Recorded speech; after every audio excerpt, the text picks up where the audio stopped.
Hello बच्चों, आज हम बात करेंगे क्लास 9 की।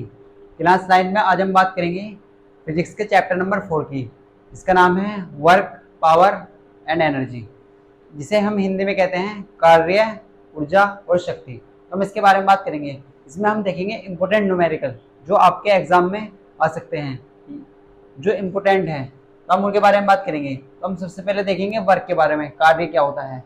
फिर उसके बाद हम देखेंगे एनर्जी, ऊर्जा के बारे में। फिर उसके बाद हम देखेंगे शक्ति यानी कि पावर के बारे में। तो हम जो सबसे पहले बेस न्यूमेरिकल करेंगे वो वर्क के बेस न्यूमेरिकल करेंगे, यानी कि कार्य के बारे में।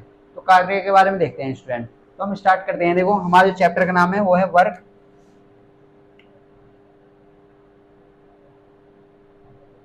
Work and power and energy.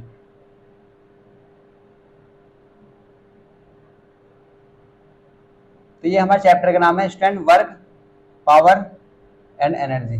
तो स्टूडेंट, क्लास 9 की अगर हम बात करें तो क्लास 9 में फिजिक्स में जो है चैप्टर नंबर 4 है। आपने इससे पहले हम मोशन वाले चैप्टर के न्यूमेरिकल बना चुके हैं। फिर हमने बनाए थे फोर्स, लो एंड मोशन, यानी कि गति के नियम के बेस पे, इस पर भी हम न्यूमेरिकल कर चुके हैं। फिर हमने देखा था गुरुत्वाकर्षण यानी कि ग्रेविटेशनल फोर्स, गुरुत्वाकर्षण वाले चैप्टर के हम न्यूमेरिकल कर चुके हैं। अगर आपने वो लेक्चर नहीं देखे हैं तो आप देख सकते हैं, डिस्क्रिप्शन में उसका लिंक है। तो वर्क को हम कहते हैं हिंदी में कार्य है, वर्क को बोलते हैं कार्य। क्या बोलते हैं स्टूडेंट? कार्य। अगर हम पावर की बात करें तो पावर को हम कहते हैं शक्ति। क्या बोलते हैं? शक्ति। तो पावर को हम बोलते हैं शक्ति। अगर हम बात करते हैं एनर्जी की तो एनर्जी को हम कहते हैं ऊर्जा। क्या बोलते हैं? ऊर्जा। तो इस तरीके से देखो, कार्य की अगर हम बात करते हैं तो कार्य को कहते हैं वर्क। अगर हम बात करते हैं पावर की तो पावर को कहते हैं शक्ति। अगर हम बात करें एनर्जी की तो एनर्जी को हम बोलते हैं ऊर्जा। तो हम पहले हेडिंग लेते हैं अपनी वर्क यानी कि कार्य। तो कार्य देखते हैं। देखो, कार्य क्या होता है। अगर हम बात करें कार्य की या वर्क की तो वर्क को हम कहते हैं कार्य, हिंदी में हम बोलते हैं इसे कार्य। अगर हम वर्क की बात करते हैं, देखो, तो वर्क को जो हम रिप्रेजेंट करते हैं वो कैपिटल डब्ल्यू से रिप्रेजेंट करेंगे। वर्क को कैसे रिप्रेजेंट करते हैं? कैपिटल डब्ल्यू से। अगर हम वर्क की बात करें स्टूडेंट तो वर्क होता है डब्ल्यू बराबर एफ एस। ये अभी हम बताएंगे आपको एफ एस क्या है। देखो, तो फोर्स इंटू डिस्प्लेसमेंट का डॉट प्रोडक्ट होता है कार्य। कार्य क्या होता है? अदिश गुणनफल होता है किसका? फोर्स और डिस्प्लेसमेंट का। अगर हम आपसे बात करें तो डब्ल्यू को हम कह रहे हैं यहाँ पे कार्य। कार्य किसके बराबर हो जाएगा? कार्य बराबर होता है बल गुणा एफ क्या है यहाँ पे? बल। और एस क्या है? विस्थापन। तो बल गुणा विस्थापन। स्टैंड। तो आपको एक क्लियर होगा। तो जो कार्य होता है वो क्या होता है? बल गुणा विस्थापन। क्या होता है? बल गुणा विस्थापन। तो कार्य जो होता है किसके इक्वल होता है? Work F dot S. आप ऐसे भी लिख सकते हैं, एफ इंटू एस। क्या होता है? F into S. तो एफ तो रिप्रेजेंट कर रहा है फोर्स को, और एस जो रिप्रेजेंट कर रहा है वो काय को रिप्रेजेंट कर रहा है? डिस्प्लेसमेंट को। अगर हम बात करें तो एफ क्या है यहाँ पे? फोर्स। एफ की अगर हम बात करते हैं तो एफ कह रहा है ये है फोर्स यानी कि बल। अगर हम बात करते हैं एस की तो एस है डिस्प्लेसमेंट। एस को हम बोलते हैं डिस्प्लेसमेंट यानी कि विस्थापन। क्या बोलते हैं? विस्थापन। तो स्टूडेंट, हमारे पास क्या है? देखो, हमारे पास कार्य किसके इक्वल आएगा? Force into displacement. अगर हम इसके मात्रक की बात करते हैं तो मात्रक क्या होता है? आप इसे ऐसे लिख सकते हैं, वर्क इक्वल टू क्या हो जाएगा? Force into displacement. क्या हो जाएगा? Force into displacement. तो डिस्प्लेसमेंट को शॉर्ट में आप ऐसे लिख सकते हैं। और जो हमारा फॉर्मूला है वो क्या है? डब्ल्यू बराबर एफ इंटू एस। क्या है? F into S. आप ऐसे लिख सकते हैं, एफ एस। तो कार्य किसके बराबर है? फोर्स इंटू डिस्प्लेसमेंट के। अगर हम इसके मात्रक की बात करें, देखो, तो मात्रक क्या है हमारे पास?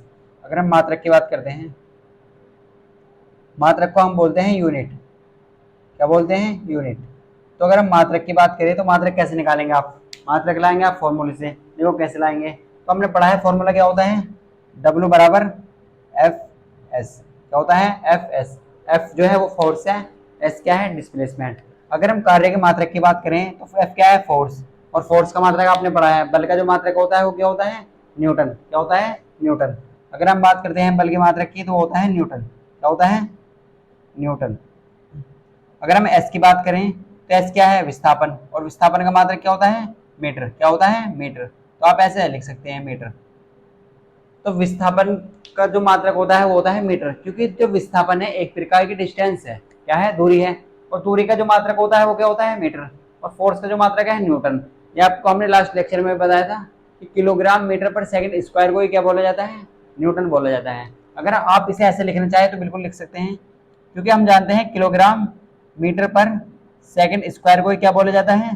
न्यूटन बोला जाता है। और ऑलरेडी मीटर यहाँ पे है, तो आप इसे ऐसे भी लिख सकते हैं, या आप इस चीज को सोल्व करके ऐसे भी लिख सकते हैं। देखो मीटर की मीटर में मल्टीप्लाई कर देंगे तो यहाँ पे क्या हो जाएगा? मीटर स्क्वायर पर सेकंड स्क्वायर। तो ये जो हमारा मात्रक है, आप इसका मात्रक न्यूटन इंटू मीटर भी बोल सकते हैं। ये किलोग्राम मीटर स्क्वायर पर सेकंड स्क्वायर भी आपको मिल सकता है। आपको इस तरीके से लिखा हुआ मिल सकता है, इस तरीके से भी लिखा हुआ मिल सकता है। अगर हम इस चीज को कंबाइन करके बोलते हैं, किलोग्राम मीटर स्क्वायर पर सेकंड स्क्वायर को हम कंबाइन करके बोलें तो इसी चीज को क्या बोला जाता है? इसी चीज को बोला जाता है जूल। क्या बोला जाता है? जूल। क्या बोला जाता है? जूल बोला जाता है। अगर हम वर्क के एसआई यूनिट की बात करते हैं, जैसे आपने पढ़ा था फोर्स की एसआई यूनिट क्या होती है? न्यूटन। तो इसी तरीके से कार्य की जो एसआई यूनिट होती है वो क्या होती है? जूल होती है। क्या होती है? जूल। तो स्टैंड हमने देखो क्या देखा यहाँ पे, हमने देखा जो कार्य का जो मात्रक है वो क्या है? Newton into metre. क्योंकि बल बल हम जानते हैं, फोर्स क्या होता है? फोर्स का जो मात्रक होता है वो न्यूटन होता है। और एच की जो यूनिट होती है वो क्या होती है? मीटर। एस क्या है? विस्थापन। एफ क्या है? फोर्स। और न्यूटन इंटू मीटर को आप ऐसे लिख सकते हैं, देखो न्यूटन क्या है? किलोग्राम मीटर पर सेकंड स्क्वायर को ही हमने न्यूटन बोला था। और मीटर क्या है? मीटर को हम एम से रिप्रेजेंट कर देंगे। अगर हम किलोग्राम मीटर स्क्वायर पर सेकंड स्क्वायर लिख सकते हैं इस चीज को। अगर हम इसे कंबाइन करके बोलते हैं तो इसी चीज को तो जूल कहा जाता है। क्या कहा जाता है? जूल। तो आप से अगर हम बात करें कि कार्य की एसआई यूनिट क्या होती है, तो हम कह सकते हैं SI unit of SI unit of work क्या होती है? आप कह सकते हैं जूल होती है। तो होती है जूल होती है। एसआई यूनिट ऑफ वर्क की क्या होती है? जूल होती है। तो आप कह सकते हैं एसआई मात्रक, कार्य का एसआई मात्रक क्या होता है? जूल होता है। अगर हम रिलेशन की बात करें, देखो आपको याद रखना है, अगर सीजीएस मात्रक की बात करते हैं, सीजीएस यूनिट की बात करें हम, सीजीएस यूनिट को हम कहते हैं, देखो सीजीएस यूनिट की बात करते हैं तो सीजीएस यूनिट होती है अर्ग। क्या बोलते हैं? अर्ग बोलते हैं। क्या बोलते हैं इसे? अर्ग बोलते हैं। एसआई यूनिट क्या होती है? जूल होती है। और जो अर्ग होती है वो होती है सीजीएस यूनिट। आप इसे क्लास 11th में अच्छे से पढ़ेंगे, प्रूफ भी देखेंगे इसका। तो अब तो आप बस इतने समझ लीजिए कि सीजीएस यूनिट क्या होती है? अर्ग होती है। और एसआई यूनिट क्या होती है? जूल होती है। ये क्वेश्चन एमसीक्यू में आ सकता है, तो आपको अच्छे से याद रखना है कि वर्क की जो एसआई यूनिट होती है वो तो होती है जूल, और सीजीएस यूनिट क्या होती है? वो होती है अर्ग। क्या होती है? अर्ग होती है। तो स्टैंड आप वीडियो को पॉज करके इसे नोट कर सकते हैं।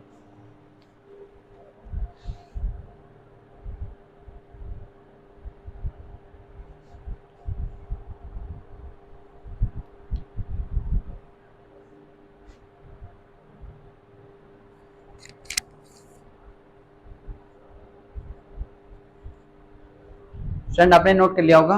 देखो हमने क्या देखा, एक बार रिवाइज करते हैं। हम बात कर रहे हैं कार्य की, वर्क की बात कर रहे हैं। तो वर्क किसके इक्वल होता है? फोर्स क्या होता है? वर्क जो होता है वो डॉट प्रोडक्ट होता है किस किस का? फोर्स और डिस्प्लेसमेंट का। यानी कि बल और विस्थापन का अदिश गुणनफल होता है जो कार्य होता है। अगर हम कार्य की बात करें तो डब्ल्यू बराबर होता है एफ इंटू एस। एफ क्या है यहाँ पे? फोर्स यानी कि बल। और एस क्या है? डिस्प्लेसमेंट, जिसे हम कहते हैं विस्थापन। अगर हम कार्य की बात करें तो कार्य को हम रिप्रेजेंट करते हैं डब्ल्यू से, और बल को रिप्रेजेंट करते हैं एफ से, और एस को रिप्रेजेंट, विस्थापन को रिप्रेजेंट करते हैं एस से। तो कार्य को इंग्लिश में हम कहते हैं वर्क, फोर्स को हम कहते हैं, बल को हम कहते हैं फोर्स, और विस्थापन को हम कहते हैं डिस्प्लेसमेंट। आप इसे मैथमेटिकली ऐसे लिख सकते हैं, डब्ल्यू बराबर एफ इंटू एस। क्या लिख सकते हैं? डब्ल्यू बराबर एफ इंटू एस। अब तो ये तो बात हुई, देखो एफ इंटू एस तो कार्य होगा। अगर हम बात करते हैं इसके मात्रक की, तो मात्रक क्या होता है? आप जानते हैं फोर्स का जो मात्रक होता है वो क्या होता है? न्यूटन होता है। ये आपने लास्ट चैप्टर में पढ़ चुके हैं आप कि फोर्स का जो एसआई यूनिट होती है वो क्या होती है? न्यूटन। और एस की जो, यानी कि एस क्या है? विस्थापन। विस्थापन का जो मात्रक होता है वो क्या होता है? मीटर होता है। अगर हम बात करें न्यूटन की, तो किलोग्राम मीटर पर सेकंड स्क्वायर को ही न्यूटन बोला जाता है। क्या बोला जाता है? किलोग्राम मीटर पर सेकंड स्क्वायर को ही न्यूटन बोला जाता है। अगर मीटर की बात करें तो मीटर को हम एम से रिप्रेजेंट कर देते हैं। अगर आप एम के एम में मल्टीप्लाई करेंगे तो यह क्या हो जाएगा? किलोग्राम मीटर स्क्वायर पर सेकंड स्क्वायर हो जाएगा। और किलोग्राम मीटर पर सेकंड स्क्वायर को ही क्या कहते हैं? जूल कहते हैं। क्या कहते हैं? जूल कहते हैं। अगर हम बात करते हैं एसआई यूनिट ऑफ जूल, तो जूल की जो एसआई यूनिट होती है वो क्या होती है? होती है, यानी कि कार्य की जो एसआई यूनिट होती है वो जूल होती है, और सीजीएस यूनिट क्या होती है, अर्ग होती है। और इनके एक बीच में रिलेशन होता है, 1 जूल इक्वल टू होता है 10⁻7 अर्ग के। 1 जूल किसके इक्वल होता है, 10⁻7 अर्ग। अगर आपको वर्ग में वैल्यू दी है अर्ग में, तो आप उसे जूल में कन्वर्ट कर सकते हैं। अगर आपको जूल में, क्योंकि एसआई यूनिट क्या होती है, जूल, जब तक आप जूल में कन्वर्ट नहीं करने के यानी कि आंसर आपको मैच नहीं होने का। तो इस तरीके से आपको करना होगा। तो स्टैंड आप वीडियो को पॉज करें।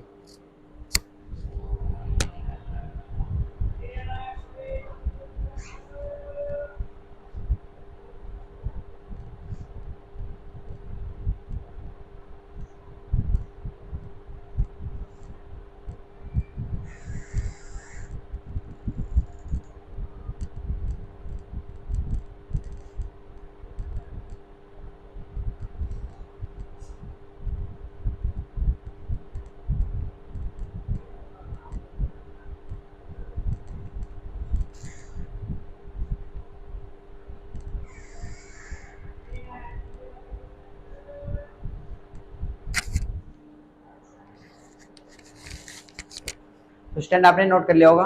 अब हम बात करते हैं, देखो नेक्स्ट, तो हम देखते हैं रिलेशन क्या होता है इनके बीच का। तो हमने पढ़ा है फोर्स का जो मात्रक होता है वो क्या होता है, न्यूटन होता है, और डिस्प्लेसमेंट का जो मात्रक होता है वो क्या होता है, वो मीटर होता है। तो हमने देखा, तो इसी तरीके से कार्य का मात्रक क्या आएगा, आप कह सकते हैं किलोग्राम मीटर स्क्वायर पर सेकंड स्क्वायर भी होता है, या आप ऐसा भी कह सकते हैं न्यूटन इंटू मीटर होता है। ये न्यूटन इंटू मीटर को ही क्या कहते हैं, जूल कह देते हैं। तो हमने देखा 3 मात्रक आए हमारे पास, न्यूटन इंटू मीटर, या किलोग्राम मीटर स्क्वायर पर सेकंड स्क्वायर, या आप ऐसे कह सकते हैं न्यूटन इंटू मीटर या जूल कह सकते हैं। तो अब हम बात करते हैं रिलेशन क्या होता है। देखो, अगर हम आपसे बात करें यहाँ पे, तो अगर हम 1 जूल की बात करते हैं, तो 1 जूल इक्वल टू होता है 10⁻7 अर्ग के। तो 1 जूल किसके इक्वल होता है, 10⁻7 अर्ग। जैसे आपने इस तरह से पढ़ा था ना लास्ट चैप्टर में, कि 1 न्यूटन किसके इक्वल होता है। अगर हम बात करते हैं 1 न्यूटन की, तो 1 न्यूटन किसके इक्वल होता है, 1 न्यूटन इक्वल तो होता है 10⁵ डाइन, इसके इक्वल होता है 1 न्यूटन इक्वल टू 10⁵ डाइन। ये आपने लास्ट चैप्टर में पढ़ चुके हैं आप। तो इसी तरीके से 1 जूल इक्वल टू होता है 10⁻7 अर्ग। अगर हमसे आपसे बात करें कि 1 अर्ग किसके इक्वल हो जाएगा, तो 1 अर्ग की बात करते हैं, तो 1 अर्ग किसके इक्वल हो जाएगा, तो इस जो पावर है वो माइनस की हो जाएगी, उल्टी हो जाएगी, 10⁻⁻7 जूल किसके इक्वल हो जाएगा, 10⁻⁻7 जूल। तो ये आपको बहुत अच्छे से याद रखना है। इसका जो प्रूफ है हम क्लास 11th में देखेंगे। देखो, तो ये आपको केवल प्रूफ इंपोर्टेंट नहीं है, आपके लिए लर्न करना इंपोर्टेंट है, तो आपको इसे याद रखना है अच्छे से, ये इंपोर्टेंट चीज है। तो 1 जूल किसके इक्वल होता है, 10⁻7 अर्ग। अगर 1 अर्ग की बात करते हैं तो वो किसके इक्वल होता है, 10⁻⁻7 जूल, क्या होता है, -7 जूल। इस तरीके से देखो, 1 जूल 10⁻7 अर्ग होता है, और 1 अर्ग 10⁻⁻7 जूल। अगर हम यहाँ पे बात करें, देखो 1 डाइन किसके इक्वल हो जाएगा, अगर हम बात करते हैं 1 डाइन, तो 1 डाइन किसके इक्वल हो जाएगा, तो 1 डाइन हो जाएगा 10⁵ न्यूटन। तो अपोजिट हो जाएगी, पावर क्या हो जाएगी, माइनस की हो जाएगी। अगर प्लस किया तो माइनस की हो जाएगी, माइनस है तो प्लस हो जाएगी। तो देखो, हमने 2 रिलेशन देखा, एक तो न्यूटन और डाइन में, और एक किसके बीच में है। ये रिलेशन किस किस के बीच का है, आप कह सकते हैं किसके बीच का रिलेशन है, ये रिलेशन है,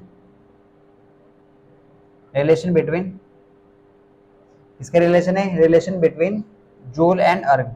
इसके बीच का है, जूल एंड अर्ग। इसी तरीके से अगर हम यहाँ बात करते हैं, तो ये किसके बीच का रिलेशन है,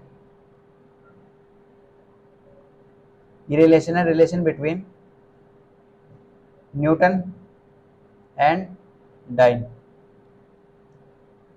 यानी कि आप ऐसे कह सकते हैं, तो जूल है वो क्या है, वो तो एसआई यूनिट है, और एसआई यूनिट को आप क्या कह सकते हैं, एमकेएस सिस्टम में, एमकेएस सिस्टम में। और ये क्या है, अर्ग सीजीएस यूनिट है, ये क्या है, सीजीएस यूनिट है। इस तरीके से जो न्यूटन होता है वो एमकेएस या एसआई मात्रक होता है, और ये क्या होता है, सीजीएस मात्रक होता है। किसका, फोर्स का। किसका होता है, फोर्स का। तो हमने देखो यहाँ पे क्या देखा, हमने देखा कि 1 जूल किसके इक्वल होता है, 10⁻7 अर्ग के इक्वल। अगर 1 अर्ग की बात करें तो वो क्या होता है, 10⁻⁻7 जूल होता है। ये किस किस के बीच का रिलेशन है, ये रिलेशन है एमकेएस सिस्टम और सीजीएस सिस्टम का, या आप ऐसे कह सकते हैं एसआई सिस्टम, क्योंकि एमकेएस सिस्टम को ही एसआई सिस्टम कह देते हैं।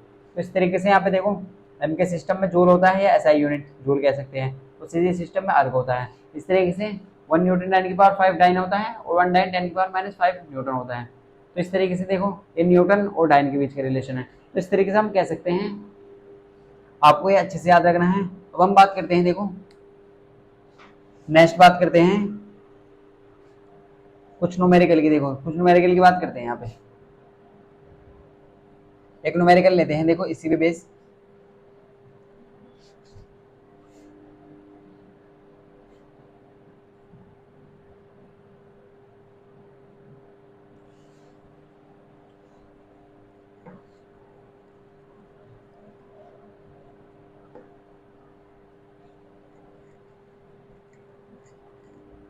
तो स्टैंड हम बात करते हैं, हम एक न्यूमेरिकल लेते हैं।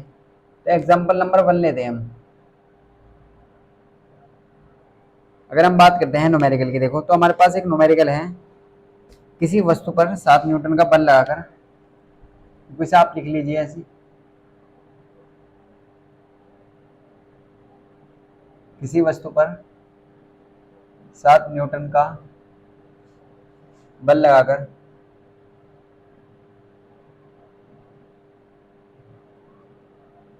किसी वस्तु पर 7 न्यूटन का बल लगाकर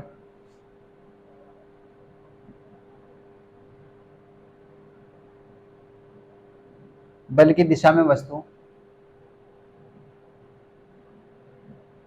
बल की दिशा में वस्तु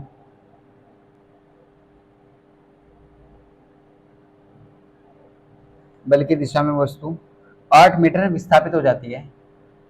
8 मीटर विस्थापित हो जाती है बल द्वारा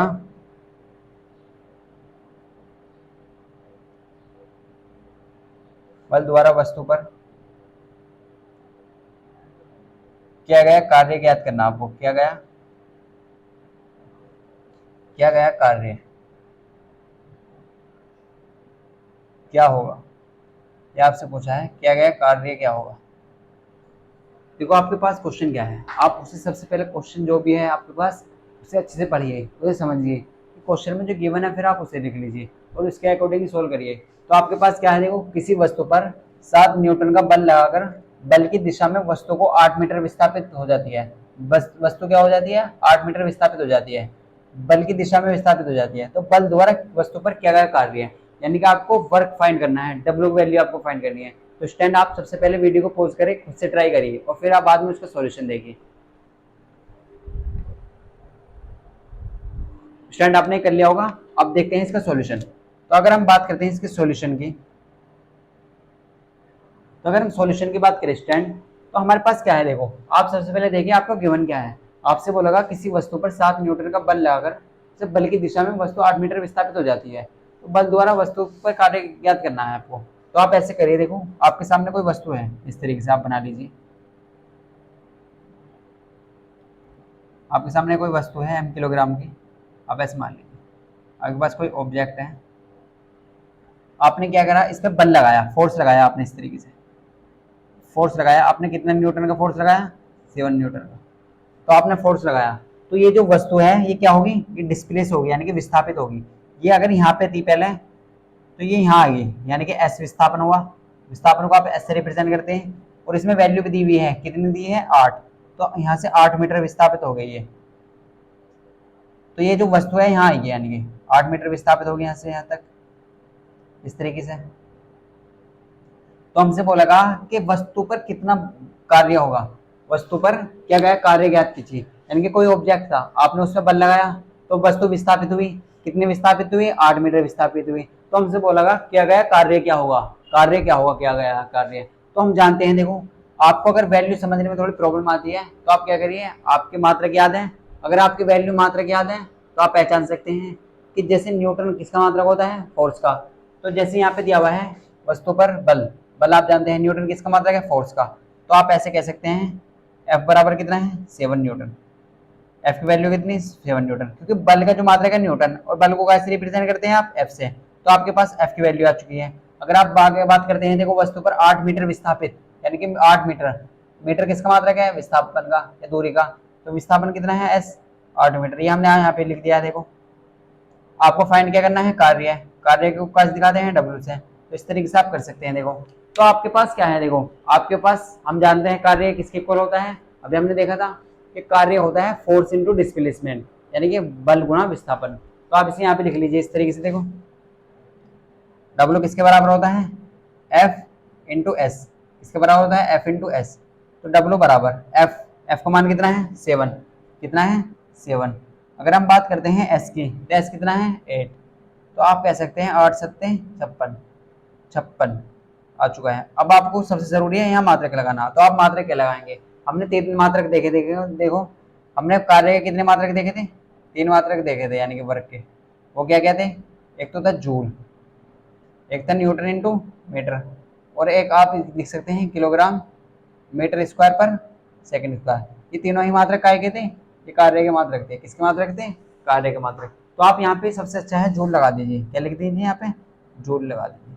तो इस तरीके से आप जूल लिख सकते हैं। तो हमारा जो आंसर है वो कितना आ चुका है, 56 जूल। तो कार्य किसके इक्वल आ चुका है, 56 जूल के इक्वल आ चुका है। तो स्टैंड ये हमने देखो इस तरीके से आपको क्वेश्चन करना था, तो इस तरीके से आपको क्वेश्चन होता है। आप वीडियो को पॉज करके इसे नोट करिए।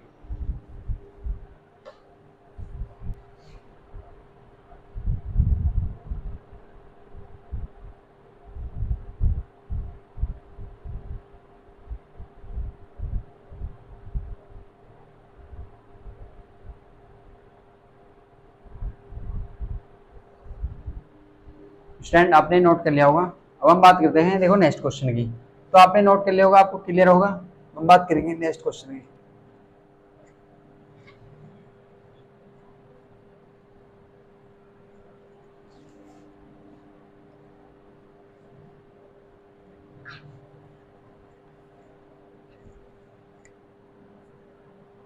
अगर हम बात करते हैं नेक्स्ट क्वेश्चन की, तो नेक्स्ट क्वेश्चन क्या है हमारे पास, देखो हमारे पास नेक्स्ट क्वेश्चन क्या है।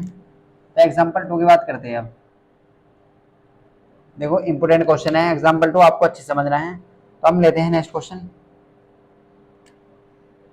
5 किलोग्राम द्रव्यमान की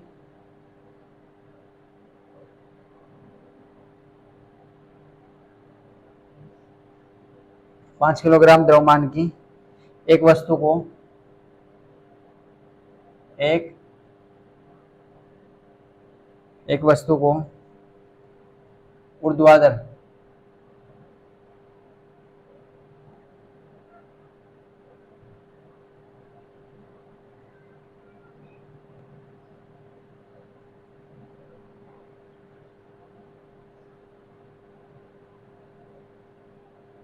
पृथ्वी ऊर्ध्वाधर पृथ्वी से 2.4 मीटर 2.4 मीटर की ऊंचाई तक उठाने में ऊंचाई तक उठाने में क्या गया कार्य फाइंड करना है आपको। क्या निकालना है, क्या गया कार्य ज्ञात कीजिए। क्या करना है आपको,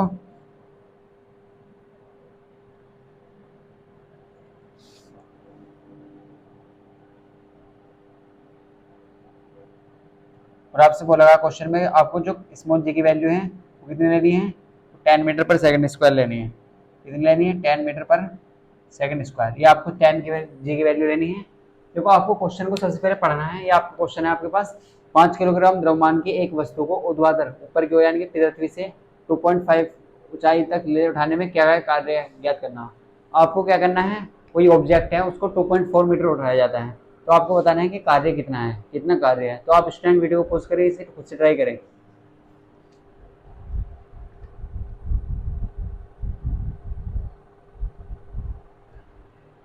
तो स्टैंड कर लिया होगा आपने। अब हम देखते हैं इसका सॉल्यूशन। सॉल्यूशन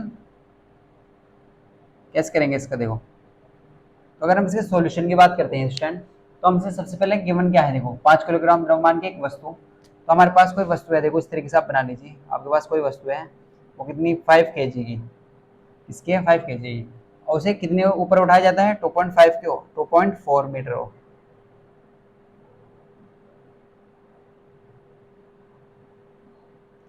तो अगर हम बात करें इसे 2 पॉइंट, यहाँ हमने मान लिया कि डिस्टेंस कितनी है 2.4 मीटर, कितनी है 2.4 मीटर। तो हमसे पूछा गया कार्य क्या होगा, आपसे पूछा गया कार्य है, यानी कि डब्ल्यू का मान आपको फाइंड करना है। तो डब्ल्यू क्या बोलते हैं, कार्य है। डब्ल्यू काय से रिप्रेजेंट करते हैं कार्य को, डब्ल्यू से। तो आपको क्या फाइंड करना है, तो आपके पास क्या है गिवन में, देखो सबसे पहले गिवन लिख लीजिए आपको क्वेश्चन में क्या गिवन है। तो अगर आप गिवन देखें तो गिवन क्या है आपके पास, 5 kg द्रव्यमान। देखो द्रव्यमान क्या होता है, द्रव्यमान को हम रिप्रेजेंट करते हैं एम से, स्मॉल एम से। जो मास की यूनिट क्या होती है, किलोग्राम। तो 5 किलोग्राम मास को हम रिप्रेजेंट करते हैं स्मॉल एम से। तो हमें जो वैल्यू दी है वो 5 किलोग्राम दी है। एम का मान कितना है, 5 kg। कितना है, 5 kg। 5 द्रव्यमान की एक वस्तु को ऊर्ध्वाधर पृथ्वी से 2.4, 2.4 का मतलब क्या है, विस्थापन। तो एस इक्वल टू 2.4 मीटर। कितना है, 2.4 मीटर उठाने में क्या क्या कार्य है। तो डब्ल्यू आपको फाइंड करना है। हम जानते हैं देखो, तो जो कार्य होता है वो क्या होता है, एफ इंटू एस। क्या होता है, एफ इंटू एस। तो हमारे पास एस की वैल्यू तो है देखो, लेकिन एफ की वैल्यू नहीं है हमारे पास। हमारे पास किसकी वैल्यू नहीं है, एफ की वैल्यू नहीं है। किसकी वैल्यू नहीं है, एफ की वैल्यू। तो आप एफ की वैल्यू लाइए पहले। तो आप एफ की वैल्यू क्या लाए, कैसे लाएंगे देखो। तो हमारा टारगेट क्या है, देखो एफ की वैल्यू लाना पहले। अगर हम f की बात करें तो f होता है m इंटू ए। क्या होता है, m इंटू ए, क्योंकि हमारे पास मास है और g की वैल्यू हमें दी हुई है। अगर आप स्ट्रेट लाइन की बात करेंगे तो आप यहाँ पे a लेंगे। अगर आप अपवर्ड या डाउनवर्ड की बात करेंगे स्टैंड, तो आप वहाँ पे g लेंगे, क्योंकि ये गुरुत्व त्वरण है। ये क्या है, ये लीनियर त्वरण है यानी कि रेखीय त्वरण, और ये है गुरुत्व त्वरण। अगर आप अपवर्ड या डाउनवर्ड की बात करेंगे तो आप वहाँ ये जो a है वो g में कन्वर्ट हो जाएगा। काय में हो जाएगा, g में कन्वर्ट। तो हम कह सकते हैं a इक्वल टू क्या हो जाएगा, g। तो यहाँ पे आप जी लिख दीजिए इस तरीके से। तो आपके पास m की वैल्यू है, तो m की वैल्यू कितनी है आपके पास, 5 kg। कितनी है, 5 kg। और जो g की वैल्यू है वो आपको दी हुई है, कितनी लेनी है, 10 लेनी है। तो f इक्वल टू कितना आ जाएगा, f इक्वल टू आ जाएगा 50, मात्रक लगाएंगे न्यूटन। कितना आ चुका है, 50 न्यूटन। तो स्टूडेंट हमारे पास क्या है देखो, हमें किसकी वैल्यू चाहिए थी, f इंटू एस की। तो एस की वैल्यू तो आपको क्वेश्चन में गिवन है, और आपको क्या चाहिए था, f का मान आप यहाँ से ला चुके हैं। तो कितना है, 50। तो आप यहाँ पे पुट कर दीजिए। तो f का मान कितना है, 50।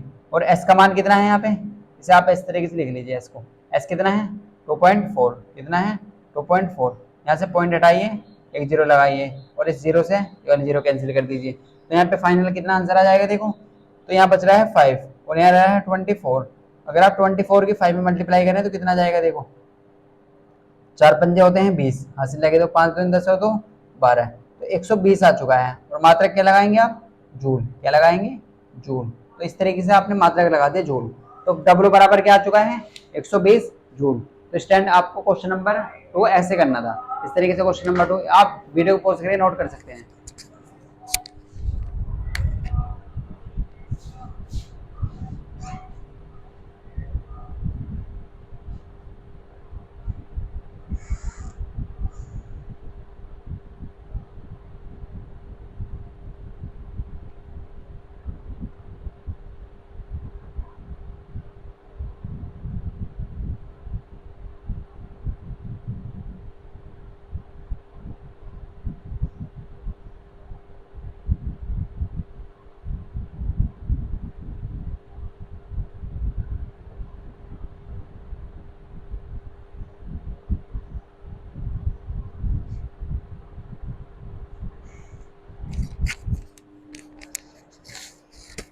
स्टैंड आपने नोट कर लिया होगा। देखो आपको इस टाइप पे जब भी कोई भी क्वेश्चन दिया जाता है, हमसे बोला गया था 5 किलोग्राम द्रव्यमान की एक वस्तु है जिसे 2.4 मीटर ऊपर की ओर उठाए जाने में क्या क्या कार्य आपको फाइंड करना था।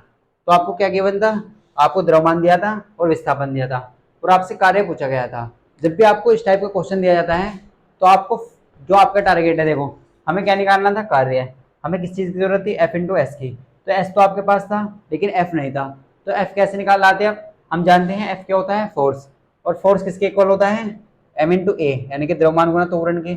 ये क्या है, गुरुत्व त्वरण। ये भी त्वरण ही है, जी। जी क्या होता है, गुरुत्व त्वरण। तो हमारे पास एम की वैल्यू थी 5 और जी की वैल्यू 10। तो आपने 5 की 10 में मल्टीप्लाई करी तो कितना हो गया, 50। तो एफ इक्वल टू 50 न्यूटन आ चुका है। तो हमारे पास एफ का मान आ चुका है यहाँ पे। तो हमने यहाँ पे पुट कर दी, एफ की वैल्यू 50 और एस की वैल्यू 2.4। आपने पॉइंट हटाया, जीरो लगा लिया और जीरो जीरो कैंसिल कर दी। तो आपके पास फाइनली बचा 24 इंटू 5। तो 24 अगर 5 की मल्टीप्लाई करेंगे तो कितना हो गया, 120। तो ये कितना हो चुका है, तो कार्य किसके इक्वल आ चुका है, 120 जूल।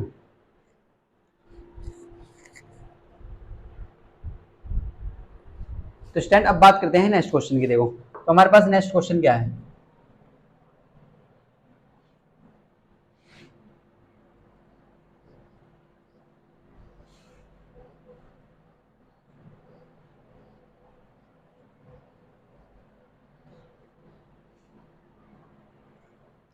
तो स्टूडेंट अब बात करते हैं देखो नेक्स्ट क्वेश्चन की। वो हम बात करते हैं देखो सबसे पहले, अगर आपको इस तरीके से कोई कंडीशन दी हुई है, देखो अगर हम बात करें इस तरीके से,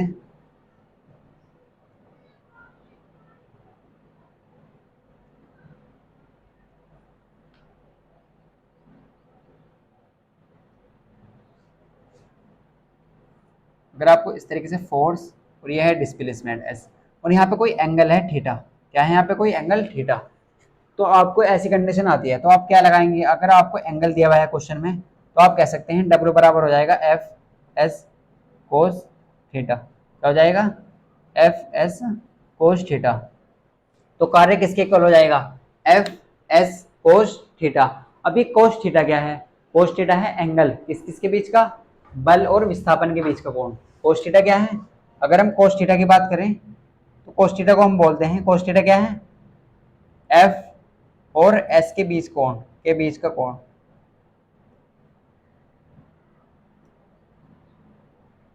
तो कोस थीटा है एफ और एस के बीच का कोण। आप ऐसे कह सकते हैं बल और विस्थापन के बीच का कोण है, क्या है बल और विस्थापन, बल ये रहा और विस्थापन ये रहा, तो इनके बीच का कोण है, कितना है बल और विस्थापन के बीच का कोण, तो एफ एस कोस थीटा। अब आप कोस थीटा की कुछ वैल्यू याद रख लीजिए इस तरीके से, अगर हम बात करें कोस जीरो, एंगल जीरो हो सकता है, एंगल 30 डिग्री हो सकता है, बिल्कुल हो सकता है, देखो कोस 45 हो सकता है एंगल, एंगल 60 डिग्री हो सकता है, ये एंगल कितना हो सकता है 90 डिग्री हो सकता है, या ऐसा हो सकता है ना एंगल 180 डिग्री हो। तो आपको ये वैल्यू भी याद रखनी है, देखो इस तरीके से। अगर हम बात करते हैं कोस जीरो की, तो कोस जीरो की जो वैल्यू होती है वो होती है 1, कितनी होती है 1। अगर हम कोस 30 की बात करते हैं तो कोस 30 की वैल्यू होती है √3/2। अगर हम कोस 45 की बात करते हैं तो होती है 1/√2। अगर हम कोस 60 की बात करें तो होती है 1/2 यानी कि हाफ होती है। अगर कोस 90 की बात करें तो होती है 0। अगर कोस 180 की बात करें तो होती है -1। तो स्टैंड ये आपको वैल्यू अच्छे से याद रखनी है, क्योंकि न्यूमेरिकल में इसका यूज जरूर होगा। जैसे हम नेक्स्ट क्वेश्चन करेंगे तो यहाँ पे हम यूज करेंगे इसका कि कोस जीरो की वैल्यू आपको ऐसे याद रखनी है, कोस जीरो की वैल्यू कितनी होती है 1। अगर हम बात करते हैं कोस जीरो की वैल्यू 1, कोस 30 की वैल्यू √3/2, √3/2 अंडर √3/2 कह सकते हैं आप। कोस 45 की वैल्यू 1/√2। अगर हम बात करते हैं कोस 60 की वैल्यू की तो ये होती है हाफ, कितनी होती है 1/2। अगर हम बात करें कोस 90 की तो कितनी होती है 0। अगर कोस 180 की बात करते हैं तो कितनी होती है -1। तो इस तरीके से हमारे पास कुछ वैल्यू है कोस की, ये आपको याद रखनी है। हमने देखा एफ जो होता है वो क्या बराबर होता है, कार्य किसके बराबर होता है F cos theta. Cos theta है बल और विस्थापन के बीच का कोण, क्या है बल और विस्थापन के बीच का कोण। अब ऐसे लिख सकते हैं बल व विस्थापन के बीच का कोण, बल व विस्थापन के बीच का कोण। तो बिल्कुल आप समझ सकते हैं यहाँ पे। तो कोस जीरो की वैल्यू है 1, कोस 30 की वैल्यू √3/2, कोस 45 की वैल्यू 1/√2, और कोस 60 की वैल्यू 1/2, और कोस 90 की वैल्यू 0, तो कोस 180 की वैल्यू -1। तो इस तरीके से आपको याद रखना है। तो स्टैंड आप इसे वीडियो को पॉज करें, नोट करिए। तो आपने नोट कर लिया होगा, देखो अब हम करते हैं नेक्स्ट क्वेश्चन।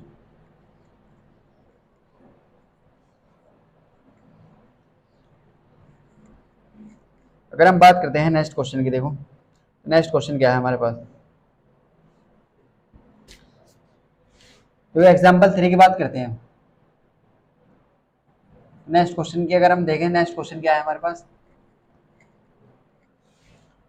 तो हमसे बोला गया एक पिन पर 4 न्यूटन का बल लगाने से,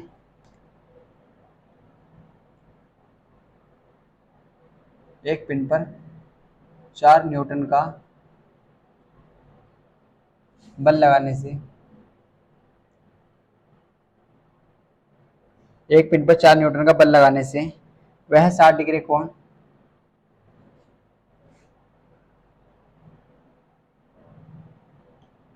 वह 60 डिग्री के कोण बनाते हुए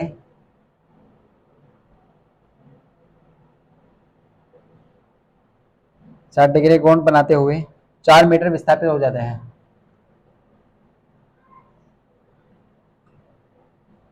हो जाता है।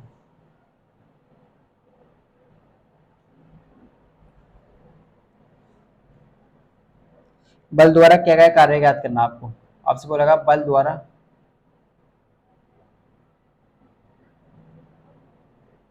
क्या गया कार्य फाइंड करिए।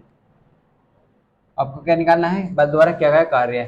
तो आपके पास क्वेश्चन क्या है, एक पिन पर 4 न्यूटन का बल लगाने से वह 60 डिग्री का कोण बनाते हुए 4 मीटर विस्थापित हो जाता है। तो बल द्वारा किया गया कार्य फाइंड करना है।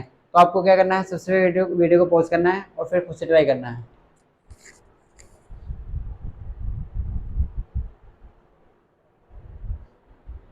तो स्टैंड आपने कर लिया होगा। अब हम देखते हैं इसका सॉल्यूशन। देखो हमने बोला था आपसे कि आपको वैल्यू याद रखनी है, तो यहाँ पे हम यूज करेंगे इनका वैल्यू को। देखो तो आपके पास क्या है, एक पिन पर 4 न्यूटन का बल लगाने से वह 60 डिग्री का कोण बनाते हुए 4 मीटर विस्थापित हो जाता है। तो बल द्वारा किया गया कार्य आपको फाइंड करना है। क्या निकालना है, बल द्वारा किया गया कार्य। देखो आपसे क्या बोलेगा क्वेश्चन में, तो हम एक डायग्राम बना लेते हैं इस तरीके से, आपको अच्छे से क्लियर हो जाएगा।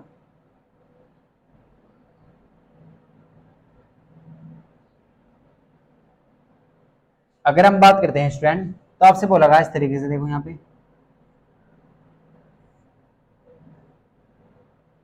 तो ये क्या है विस्थापन, ये क्या है एस, और ये क्या है बल एफ, और यहाँ पे जो है वो क्या है थीटा एंगल। तो यहाँ पे कितनी डिग्री कोण बनना, हमसे बोला गया एक पिन पर बल 4 न्यूटन का बल लगा रहे हैं। जब हमने क्या लगाया, 4 न्यूटन का बल लगाया, तो एंगल कितना बना 60 डिग्री।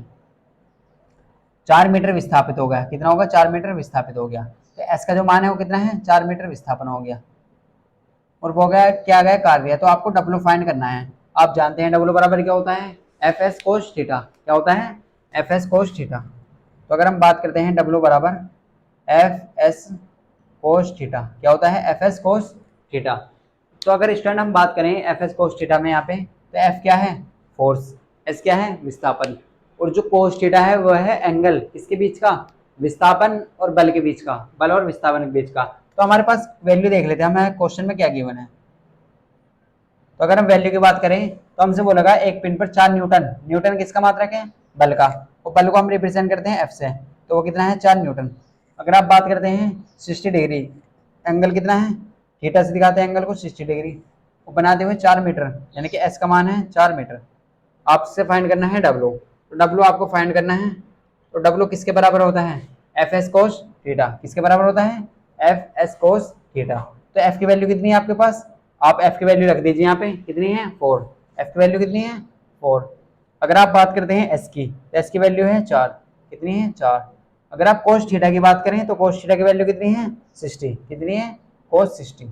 तो आप ऐसे लिख दीजिए कोस 60। अगर हम इन्हें सोल्व करते हैं तो ये हो जाएंगे 16। अभी हमने आपको बताया था कोस 60 की वैल्यू कितनी होती है, अभी हमने यहाँ पे लिखा था, तो होती है 1/2। कितनी होती है 1/2, कितनी होती है 1/2। आप 2 से डिवाइड कर दीजिए तो कितना आ जाएगा 8। तो डब्ल्यू बराबर कितना आएगा 8, और यहाँ पे मात्रक लगा दीजिए क्या जूल, क्या लगा दीजिए जूल। तो आपका जो आंसर है वो कितना आ चुका है 8 जूल या 8 जूल आप कह सकते हैं। आपका मात्र आंसर कितना है 8 जूल। तो हमारे पास क्या है, देखो हमें क्वेश्चन में क्या गिवन था, जो भी हमें क्वेश्चन में गिवन था हमने वो लिख लिया। हमें दिया था फोर्स, फोर्स की वैल्यू कितनी दी थी 4 न्यूटन, और इनके बीच का जो एंगल था वो कितना दिया था 60 डिग्री। तो आपको 60 कोस 60 की वैल्यू याद रखनी है। आपको जो हमने वैल्यू लिखाई है सभी वैल्यू याद रखनी है, कोई सी भी आ सकती है क्वेश्चन में। तो कोस थीटा की वैल्यू कितनी है 60, और विस्थापन कितना है 4 मीटर, और कार्य आपको फाइंड करना था, यानी कि डब्ल्यू को फाइंड करना था। हम जानते हैं डब्ल्यू बराबर होता है एफ एस कोस थीटा। क्या होता है एफ एस कोस थीटा। अगर हम बात करते हैं एफ की, तो एफ कितना है 4, एस की बात करें तो एस कितना है यहाँ पे विस्थापन 4, और एंगल कितना है कोस 60 डिग्री। 60 की वैल्यू होती है 1/2, कोस 60 की वैल्यू 1/2, 2 से आपने कैंसिल कर दिया तो कितना आएगा 8 जूल। तो स्टैंड इस तरीके से क्वेश्चन नंबर 3 कंप्लीट होता है।